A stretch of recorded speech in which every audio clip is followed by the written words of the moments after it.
ज्ञानेन्द्र चोर यो देश छोड भन्ने को? हामी नेपाली। राजा आऊ देश बचाऊ भन्ने को? हामी नेपाली।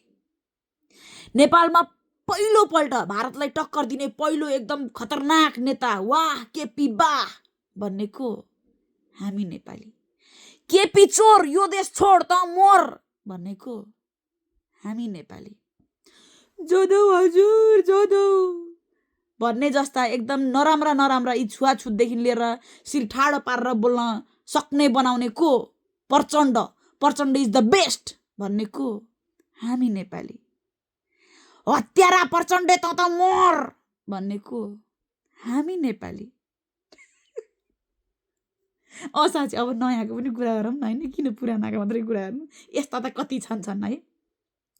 त्यसपछि आएर सहकारी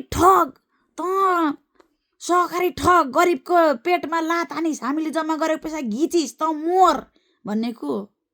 हामी Nepali. Rabi Lamichhane is the best politician, उहाँलाई यहाँ के भन्छ रे गृहमन्त्री कि के रे हो त्यस्तो बनायौँ भने हामीले सुख शान्ति पाउँछौँ, रवि लामिछाने आऊ देश बचाऊ भन्ने को? हामी नेपाली। बालन शाह लुसिफर, जेनजी मार्न बाध्य बनाउने, जेनजीलाई मर्न बाध्य बनाउने, जेनजीलाई के भन्छ सडकमा उतार्ने त साला लुसिफर ठुक्क भन्ने को? हामी नेपाली। बालन शाह अबको सबैभन्दा खतरनाक नायक, अबको प्रधानमन्त्री बालन शाह भन्ने को? हामी नेपाली। हामी नेपाली। हामी नेपाली। हामी नेपाली। हामी नेपाल फुक्क हामी नेपाली झ्याक्ने नेपाली। जता पनि जे भन्न पनि हामी नेपाली, यो हामी नेपाली भन्ने शब्दको त यति बेजत भइसक्यो नि भगवान कसम, फुक्क हामी नेपाली। जता पनि पुग्या है उत्तिकै पुग्या, झन्डा उठाउन उत्तिकै पुग्या, सबैलाई सरप्न उत्तिकै पुग्या, सबैलाई उचाल्नलाई।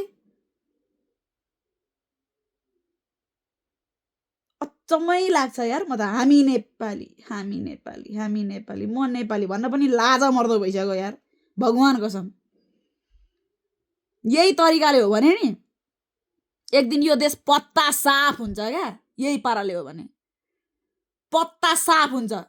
हाम्रा छोरा नाति पनातिको पालेमा नि नेपाल भनेको के हो, कस्तो हुन्छ, के हो नेपाल, कहाँ छ, कस्तो छ, को हो नेपाल भनेको भन्ने दिन आउँछ भगवान कसम। रह्यो कुरा उमेरको, मलाई मन नपरेको कुरो चाहिँ क्या उमेरको।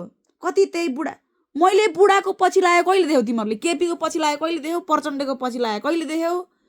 कहिले देख्यौ मैले यिनीहरू बुढाहरूको पछि लागेको? अनि तन्देरीको पछि लागेको चाहिँ कहिले देख्यौ? आजभन्दा 30-35 कति वर्ष भयो यो बुढाहरू आएका यसमा नेता हुन लागेका कति भयो यिनी बुढाहरू?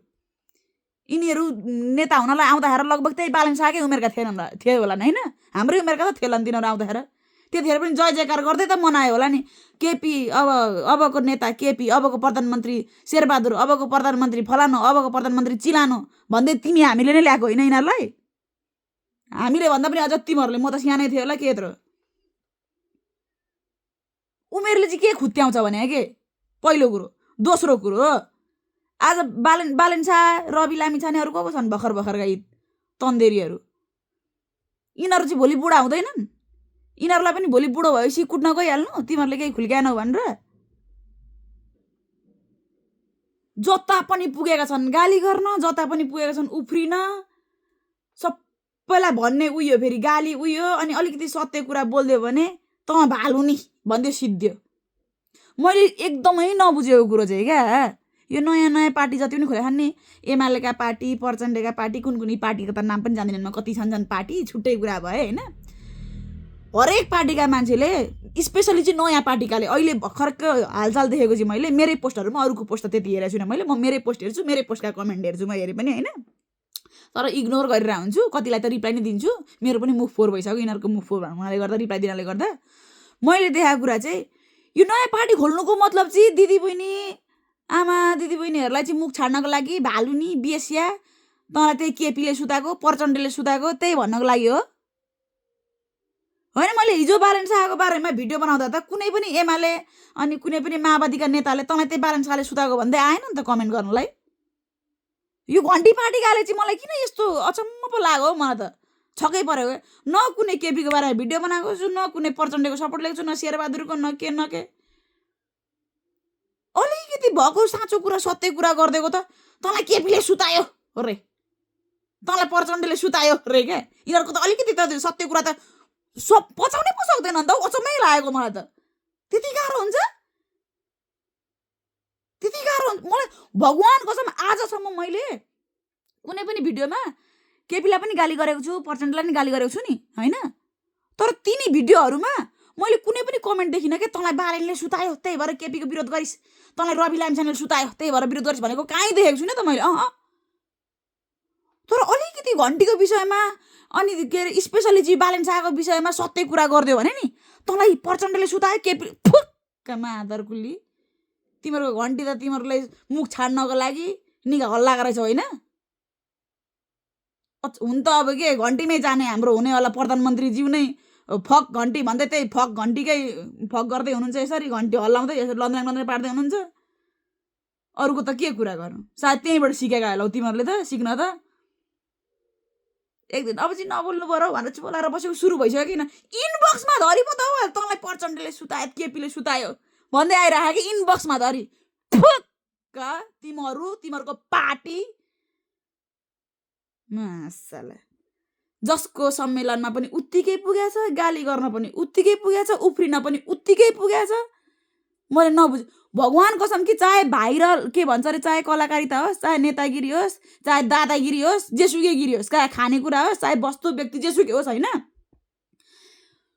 अन्धभक्त भएपछि नि सिद्धियो। अनि जब मान्छे अन्धभक्त भएर लागि पर्छ नि मान्छेलाई त्यसको राम्रो कुरोलाई पनि राम्रो बनाएछ, नराम्रो कुरोलाई पनि राम्रो बनाएछ, सर्वै सर्व भएर हिँडे नि एक दिन त्यस्तो मान्छेहरूले चाहिँ देश पत्ता साफ बनाएर छोड्छ। यो म ग्यारेन्टी दिन्छु, रेकर्ड गरेर राख यो भिडियो, ल गर गाली यत्रै सिधै, मलाई केही पनि फरक पर्दैन। अलिकति सत्य कुरा गरिदियो भने त तँलाई फलानाले सुताएको केपीले रे, तँलाई प्रचण्डले सुताएको रे, तँलाई बालन शाहको फलाना थोक खुवाउने रे, तँलाई तिमीहरू मासालाहरू छ्या अलिकति यो नभएका हुन् कि यो नभएका हुन् कि अचम्मै लाग्यो मलाई त। छ्या तिमीहरू नेपाल बनाउनलाई अगाडि बढेका छन्, तेरीमा टोक्ने नेपाल बनाउँछौ है यही तरिकाले। नेपाल तिमीहरूको हुनेवाला प्रधानमन्त्रीको कुनै के खाना पाइनस् त्यही भएर रे। आमामा कमेन्ट र त्यो इनबक्समा म्यासेज हेरिसक्नु तेरीमा टोक्ने। भगवान कसम हिजो बालन शाहको सपोर्ट लिएर बोल्दाखेरि, रवि लामिछानेको सपोर्ट लिएर बोल्दा नि मलाई कुनै पनि एमाले प्रचण्ड यस्ता कार्यकर्ता के भन्छन्, झोले भन्छन् कि के भन्छन्, त्यस्ताहरूले कहिल्यै गाली गरेका थिएनन्। कसम यतिखेर भएको छ है, कहिल्यै मलाई यस्तो गाली आएन त। तँलाई बालन शाहले सुतायो, तँलाई रवि लामिछाने सुतायो कहिल्यै आएको थिएन त त्यस्तो कमेन्ट म्यासेज। तर आज के सत्य कुरा, उसको बालन शाहको बारेमा एउटा सत्य कुरा बोलिदिएको त तँलाई केपी ओलीले सुतायो, तँलाई प्रचण्डले सुतायो त्यही भएर बालन शाहको खेद्दो खनेकी छेस रे। खोया खेदो खन्नु पहिलो कुरो। दोस्रो कुरो सत्य बोल्दाखेरि तिमीहरूलाई यस्तो बोल्नुपर्छ है। तिमीहरूको नयाँ पार्टी त चेलीबेटी दिदीबहिनीहरूलाई फक भन्नलाई, तँलाई फलानाले सुताएर चिराङले सुतायो भन्नको लागि खोलेको छैन। फुक्क तिमीहरूको पार्टी मासाला। नेपालका चेलीबेटीको सत्य कुराको इज्जत गर्न नजान्नेलाई खोया बनाउँछौ प्रधानमन्त्री, यत्राको बनाउँछौ देश। जसले यस्तो बोले हाउ नि इनबक्समादेखि लिएर कमेन्टमादेखि लिएर सत्य पचाउन नसकेर बोले हाउ नि, तिमीहरू सबै चाहिँ फक लुक्खा मासाला। ल गर गाली फुक्क तिमीहरू सत्यलाई सत्य हो भन्न सिक क्या मुलाहरू थुइया। सत्य कुरा बोल्दाखेरि फलाउनुले तँलाई सुतायो र त्यसैको पछि लागिस् रे। को पछि लाग्यो? केपी ओलीले तेरो बाउले के खोया ल्याएर दिएछ? केपी ओलीले के दिएछ मलाई? अचम तिमीहरूलाई चाहिँ दिएको रहेछ नि त त्यसो भए त तिमीहरूको नेताले। त्यही भएर त्यसकै बारेमा यतिकै मुजुक किरा पऱ्यो यतिकै भएर स्याउ भएको छ होइन। तिमीहरूलाई चाहिँ दिएको रहेछ नि त त्यसले, त्यही भएर त आफू जस्तो त्यस्तो देख्यौ त। केपीले के खोया दिन्छ मलाई? के दिन्छ केपीले? केही पनि देखाएन। जे हो त्यो त भन्न सक्नु पर्यो नि। टोक्ने यार यसो हेरेर चुप लाएर बस्छु, बोल्दिनँ हे कति बोल्नु यार, वाक्क लाग्दो भन, कति गाली खानु भन। गाली खानै बनाउँछन् के। ल गर गाली गर तिमीहरूको औकात अनुसारको गाली गर। अझै ककले सुतायो के लेख्छौ लेख के लेख्छौ लेख। हदै गर्ने होला केपी ओलीलाई यतापट्टि अनि प्रचण्डलाई यतापट्टि बेहुला बनाएर राख्ने होला, मलाई बेहुलीको जस्तो फोटो बनाइदिने होला राख्ने, त्यति नै होइन तिमीहरूले गर्ने। या बेरोजगारी साला अर्कालाई इज्जत गर्न नसक्नेले देशको इज्जत गर्छु देश बनाउँछु भन्दै हिँड्याछन् माझ्याक्नेहरू। म र तिमीहरू त के बाँच्छौ यस्ता कुकुरहरू त। भाइ के गर्छौ गर, औकात अनुसारको कमेन्ट गर, मलाई यत्रै नि फरक पर्दैन भाइ। म सत्य बोल्ने मान्छे हो, सधैँ सत्य बोल्छु। तिमीहरूले चाहे गाली गर, चाहे फराउने सुता भन, चाहे भालु भन, चाहे केही फरक पर्दैन। तिमीहरूले जे बोलेको छौ नि, तिमीहरू आफ्नो र आफ्नो परिवार त्यस्ता हौ, त्यही भएर त्यस्तो बोलेको छौ भने सोच्छु भएर बस्छु, केही भन्दिनँ म। मलाई जस्ट देशको माया लाग्छ, मैले देशको बारेमा बोले हो। अरू कोही न मलाई केपी ओलीको माया लाग्छ, न प्रचण्डको माया लाग्छ, न तिमीहरूको के भन्छ अरे बालन शाहको माया लाग्छ, न यत्रै कसैको नि माया लाग्दैन। मलाई देशको माया लाग्छ।